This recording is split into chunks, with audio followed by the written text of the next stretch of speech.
ভাবুন তো, এমন একটি অঞ্চলের কথা যেখানে ডাঙা আর জলের সীমানা প্রতি মুহূর্তে গুলিয়ে যায়, যেখানে ঘন ম্যানগ্রোভ অরণ্যের আড়ালে লুকিয়ে থাকে রয়্যাল বেঙ্গল টাইগার, আর তার চেয়েও বড় কথা, যেখানে প্রতিটি মুহূর্তে ওত পেতে থাকে আমাদের দেশের জাতীয় নিরাপত্তার এক চরম অদৃশ্য বিপদ। দীর্ঘ কয়েক দশক ধরে এই সীমান্ত দিয়ে রাতের অন্ধকারে নিঃশব্দে অনুপ্রবেশ ঘটেছে, চলেছে চোরাচালান আর সীমান্ত পারের নানাবিধ অপরাধ। কিন্তু ভৌগোলিক প্রতিকূলতার দোহাই দিয়ে সেখানে আজ পর্যন্ত একটি কাঁটাতারের বেড়াও দেওয়া সম্ভব হয়নি। ভারতের সীমান্ত সুরক্ষার সবচেয়ে বড় এবং সবচেয়ে দুর্বল এই ব্লাইন্ড স্পট বা অন্ধবিন্দুটি দিনের পর দিন অরক্ষিত হয়ে গিয়েছিল। ভারতের এই অত্যন্ত সংবেদনশীল সীমান্তে চাইলেই কিন্তু শত্রুরা যে কোনো সময় আঘাত হানতে পারত। কিন্তু ভারতীয় সীমান্তরক্ষী বাহিনী বা বিএসএফ এমন এক অবিশ্বাস্য এবং ঐতিহাসিক সিদ্ধান্ত নিয়েছে যা দেশের নিরাপত্তা ব্যবস্থায় এক নতুন যুগের সূচনা করতে চলেছে। এমন এক দারুণ পদক্ষেপ যা শুধু অনুপ্রবেশকারীদের বুকেই কাঁপন ধরাবে তাই নয়, বরং আন্তর্জাতিক সীমান্ত প্রতিরক্ষায় ভারতের শক্তিকে এক অনন্য উচ্চতায় নিয়ে যাবে। কি সেই দারুণ পদক্ষেপ? কেন দেশপ্রেমী ভারতীয়রা আজ বিএসএফকে কুর্নিশ জানাচ্ছে? আর কিভাবে প্রকৃতির সমস্ত বাধা পেরিয়ে এই অসাধ্য সাধন হতে চলেছে তা জানতে ভিডিওটি একদম শেষ পর্যন্ত দেখতে হবে। আজকের এই পর্বে আমরা উন্মোচন করতে চলেছি ভারতের সীমান্ত সুরক্ষার ইতিহাসের সবচেয়ে রোমাঞ্চকর এবং দেশবাসীর গর্বের এক নতুন অধ্যায়। হ্যাঁ বন্ধুরা, আমরা কথা বলছি আমাদের গর্ব, আমাদের রক্ষাকর্তা সীমান্তরক্ষী বাহিনী বা বিএসএফের এক যুগান্তকারী সিদ্ধান্ত নিয়ে। ইতিহাসের পাতায় এই প্রথমবার ভারতের স্বরাষ্ট্র মন্ত্রকের নির্দেশে পশ্চিমবঙ্গ সংলগ্ন ভারত বাংলাদেশ সীমান্তে সুন্দরবনের অত্যন্ত দুর্গম ও দলদলি অঞ্চলে কাঁটাতারের বেড়া দেওয়ার কাজ শুরু করতে চলেছে বিএসএফ। সুন্দরবনের প্রায় 90 কিলোমিটার দীর্ঘ অত্যন্ত সংবেদনশীল ভারত বাংলাদেশ সীমান্তে এই প্রথমবারের মতো স্থায়ী বেড়া নির্মাণ করা হবে। এটি ভারতের প্রতিরক্ষা খাতের জন্য একটি অবিশ্বাস্য মাইলফলক। আপনারা শুনলে অবাক হবেন যে আজ পর্যন্ত সুন্দরবনের এই অংশে কোনো ধরনের সীমানা প্রাচীর বা কাঁটাতারের বেড়া ছিল না। এই পুরো এলাকাটি ম্যানগ্রোভ অরণ্য, জোয়ার ভাটার কাদামাটি, নদী ও অসংখ্য ছোট বড় খাঁড়ি দিয়ে ঘেরা। এমন একটি কর্দমাক্ত ও জলমগ্ন এলাকায় বেড়া দেওয়া যে কত কঠিন তা সাধারণ মানুষ কল্পনাও করতে পারবে না। কিন্তু বিএসএফ প্রমাণ করে দিয়েছে যে দেশের সুরক্ষার কাছে কোনো বাধাই অসম্ভব নয়। তারা ইতিমধ্যেই এই দলদলি ও কর্দমাক্ত জমিতে কিভাবে বেড়া দেওয়া যায় তার একটি ভিজিবিলিটি বা টেকনিক্যাল স্টাডি শুরু করে দিয়েছে। ভারতের বুক থেকে অনুপ্রবেশের শেষ রাস্তাটুকুও চিরতরে বন্ধ করতে বিএসএফের এই অনন্য রণকৌশল। বন্ধুরা, আপনাদের মনে প্রশ্ন আসতেই পারে, হঠাৎ কেন এই সিদ্ধান্ত এবং কেন একে বিএসএফের একটি দারুণ পদক্ষেপ বলা হচ্ছে? এর পেছনে রয়েছে অত্যন্ত গুরুত্বপূর্ণ ভূ রাজনৈতিক প্রেক্ষাপট। যদি আমরা একটু পেছনের দিকে তাকাই তবে দেখতে পাব 2024 সালের আগস্ট মাসে প্রতিবেশী বাংলাদেশে শেখ হাসিনা সরকারের পতনের পর থেকে সীমান্তের ওপারে পরিস্থিতি বেশ অস্থির হয়ে ওঠে। এরপর থেকেই সুন্দরবন সীমান্তে অনুপ্রবেশের চেষ্টা এবং সীমান্ত পারের অপরাধ বহুলাংশে বৃদ্ধি পায়। যদিও সুন্দরবন অনুপ্রবেশকারীদের জন্য সবচেয়ে সহজ রুট নয়, তবুও দুর্গম প্রকৃতির সুযোগ নিয়ে চোরা কারবারিরা এবং অপরাধীরা এই অঞ্চলকে ঢাল হিসাবে ব্যবহার করত। এতদিন পর্যন্ত এই নদীমাতৃক সীমান্ত পাহারা দেওয়ার জন্য বিএসএফ মূলত ভাসমান বর্ডার আউটপোস্ট বা ফ্লোটিং বর্ডার আউটপোস্ট এবং স্পিড বোটের ওপর নির্ভর করত। কিন্তু প্রকৃতির খামখেয়ালিপনা আর কুয়াশায় ঢাকা রাতে সেই নজরদারির ফাঁক গলে অপরাধীদের পার পেয়ে যাওয়ার একটা ঝুঁকি থেকেই যেত। ঠিক এই জায়গাতেই বিএসএফ দেখিয়েছে তাদের দূরদর্শিতা। সাম্প্রতিক অস্থিরতার পর সুন্দরবন এলাকায় নিরাপত্তা বহুগুণ বাড়িয়ে দেওয়া হয়েছে।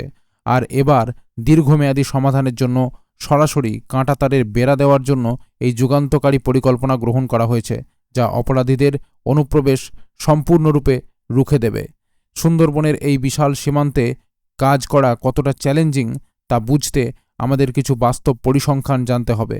ভারত ও বাংলাদেশের মধ্যে মোট 4097 কিলোমিটার দীর্ঘ আন্তর্জাতিক সীমান্ত রয়েছে, যার মধ্যে কেবল পশ্চিমবঙ্গেই রয়েছে প্রায় 2217 কিলোমিটার সীমান্ত।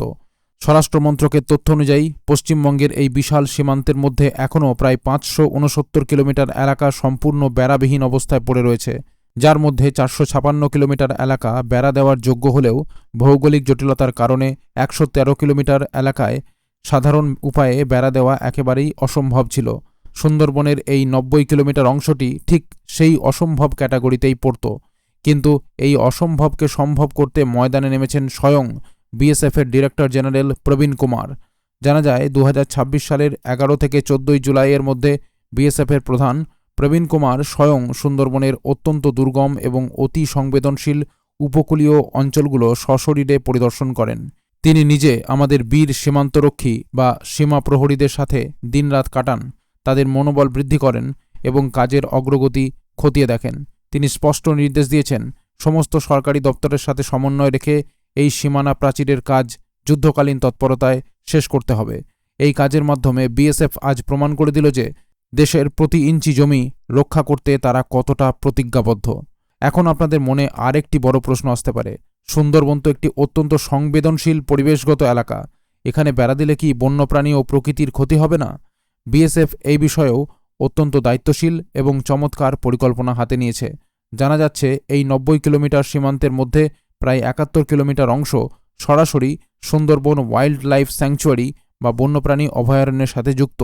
যেহেতু এটি একটি কঠোরভাবে সংরক্ষিত এলাকা, তাই পরিবেশগত নিয়মের কারণে এখানে কোনো ধরনের প্রথাগত কংক্রিট বা লোহার ভারী নির্মাণ কাজ করা আইনত নিষিদ্ধ।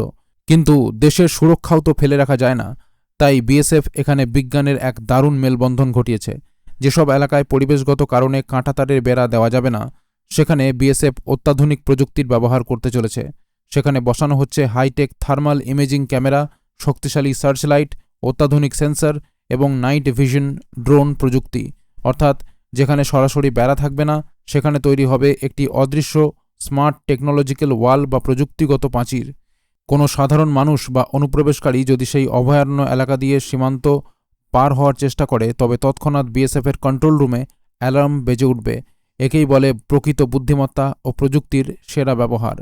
যে কোনো বড় প্রজেক্টের ক্ষেত্রে স্থানীয় মানুষের সহযোগিতা সবচেয়ে বেশি প্রয়োজন হয়। সুন্দরবনের এই বিশাল প্রজেক্টটির ক্ষেত্রেও জমি অধিগ্রহণ নিয়ে স্থানীয় মানুষের মনে একসময় আতঙ্ক ও উদ্বেগ ছিল। অনেকে ভেবেছিলেন যে সীমানা প্রাচীর তৈরি হলে হয়তো তারা তাদের নিজেদের ভিটেমাটি এবং ঘরবাড়ি হারাবেন। এমনকি স্থানীয় মাঝারি মানের হোটেল ও লজ মালিকেরাও চিন্তিত ছিলেন যে তাদের ব্যবসা বন্ধ হয়ে যাবে। কিন্তু বিএসএফ এবং স্থানীয় প্রশাসন অত্যন্ত মানবিক ও সংবেদনশীল উপায়ে এই সমস্যার সমাধান করেছে। বিএসএফের ডিরেক্টর জেনারেল প্রবীণ কুমার স্বয়ং নিজে দাঁড়িয়ে স্থানীয় সাধারণ মানুষ এবং ব্যবসায়ীদের সাথে সরাসরি জনসংযোগ বা পাবলিক আউটরিচ মিটিং করেন। তিনি সাধারণ গ্রামবাসীদের বুঝিয়ে বলেন যে এই বেড়া কোনো বিভাজন নয়, বরং এটি দেশের জাতীয় সুরক্ষার জন্য এক পরম প্রয়োজনীয় ঢাল। একই সাথে সরকারের তরফ থেকে ক্ষতিগ্রস্ত প্রতিটি পরিবার এবং হোটেল ব্যবসায়ীকে সম্পূর্ণ ক্ষতিপূরণ এবং নিরাপদ পুনর্বাসনের 100% নিশ্চয়তা দেওয়া হয়েছে। বিএসএফের এই আন্তরিক আচরণে গ্রামবাসীদের সমস্ত ভুল বোঝাবুঝি দূর হয়ে গেছে এবং এখন স্থানীয় মানুষ স্বতঃস্ফূর্তভাবে দেশের সুরক্ষার এই মহৎ যজ্ঞে অংশ নিতে কাঁধে কাঁধ মিলিয়ে পাশে দাঁড়িয়েছেন। বন্ধুরা, এই প্রজেক্টের দ্রুত রূপায়ণের পেছনে আরেকটি অত্যন্ত বড় কারণ রয়েছে, যা আমাদের অবশ্যই জানা দরকার। অতীতে জমি অধিগ্রহণ এবং নানাবিধ প্রশাসনিক জটিলতার কারণে পশ্চিমবঙ্গ সীমান্তে বহু জায়গায় বেড়া দেওয়ার কাজ থমকে ছিল। পূর্ববর্তী রাজ্য সরকারের সময় এই সুন্দরবন অঞ্চলে যৌথ জমি জরিপ বা ল্যান্ড সার্ভে করার অনুমতিও পাওয়া যাচ্ছিল না। কিন্তু 2026 সালের মে মাসে পশ্চিমবঙ্গে রাজনৈতিক পরিবর্তনের পর নবনির্বাচিত রাজ্য সরকার জাতীয় সুরক্ষাকে সর্বোচ্চ অগ্রাধিকার দেয়। আমাদের প্রাপ্ত সর্বশেষ অতি সাম্প্রতিক খবর অনুযায়ী নবনির্বাচিত সরকার ক্ষমতায় আসার পর মাত্র 45 দিনের একটি কঠোর সময়সীমা বা ডেডলাইন নির্ধারণ করে দেয়, যাতে সীমান্ত বেড়া দেওয়ার সমস্ত জমি দ্রুত হস্তান্তর করা যায়। ইতিমধ্যেই রাজ্য সরকার 9টি সীমান্ত জেলার প্রায় 1024.75 একর জমি আনুষ্ঠানিকভাবে বিএসএফের হাতে তুলে দিয়েছে, যা প্রায় 172.6 কিলোমিটার দীর্ঘ সীমান্তে বেড়া দেওয়ার কাজকে বুলেটের গতিতে এগিয়ে নিয়ে যাচ্ছে। রাজ্য সরকার এবং কেন্দ্রের এই অভূতপূর্ব সমন্বয়ের ফলেই আজ সুন্দরবনের বুকে ভারতের এই ঐতিহাসিক প্রতিরক্ষা প্রাচীর গড়ে তোলা সম্ভব হচ্ছে। তাহলে বন্ধুরা, সুন্দরবনের মতো দুর্গম ম্যানগ্রোভ এবং দলদলি অঞ্চলের বুকে এই প্রথমবার আধুনিক প্রযুক্তি ও কঠোর দেশপ্রেমের মেলবন্ধনে বিএসএফ যে অভেদ্য নিরাপত্তা প্রাচীর তৈরি করতে চলেছে, তা কি সত্যিই একটি অসাধারণ এবং যুগান্তকারী পদক্ষেপ নয়? দেশের জাতীয় সুরক্ষাকে সুরক্ষিত করতে আমাদের বীর জওয়ানদের এই ত্যাগ এবং পরিকল্পনাকে স্যালুট জানাতেই হবে। সীমান্ত সুরক্ষার এই মাস্টার স্ট্রোকের ফলে এবার থেকে সুন্দরবনের জল ও জঙ্গল দিয়ে ভারতের বুকে কোনো অপশক্তি পা রাখার সাহসও পাবে না। বিএসএফের এই ঐতিহাসিক এবং দারুণ পদক্ষেপ নিয়ে আপনার মতামত কী? আপনি কি মনে করেন এর মাধ্যমে পূর্ব সীমান্তে অনুপ্রবেশ সম্পূর্ণভাবে বন্ধ করা সম্ভব হবে?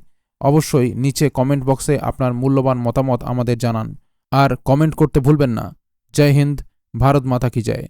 ভিডিওটি ভালো লাগলে অবশ্যই একটি লাইক দিন, বন্ধুদের সাথে শেয়ার করুন এবং এই রকম রোমাঞ্চকর ও গুরুত্বপূর্ণ জাতীয় সুরক্ষার আপডেট পেতে আমাদের চ্যানেলটিকে সাবস্ক্রাইব করে পাশে থাকা বেল আইকনটি প্রেস করে দিন। দেখা হচ্ছে আগামী পর্বে। ততক্ষণ ভালো থাকুন, সুরক্ষিত থাকুন। ধন্যবাদ।